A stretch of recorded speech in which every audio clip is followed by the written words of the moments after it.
Meaning of maul. maul, maul. Verb. Definitions. 1 trans. To injure or wound severely, especially by biting or clawing. 2 figure. To criticize or attack severely, often unfairly or vindicatively. Examples. 1. The dog mauled the mailman's leg. 2. The newspaper mauled the politician's reputation with a scathing editorial. Noun.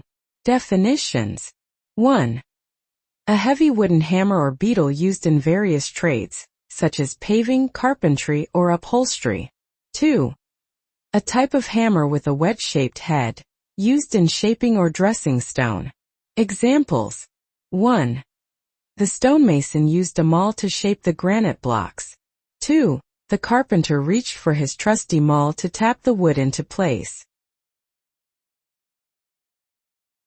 maul, maul.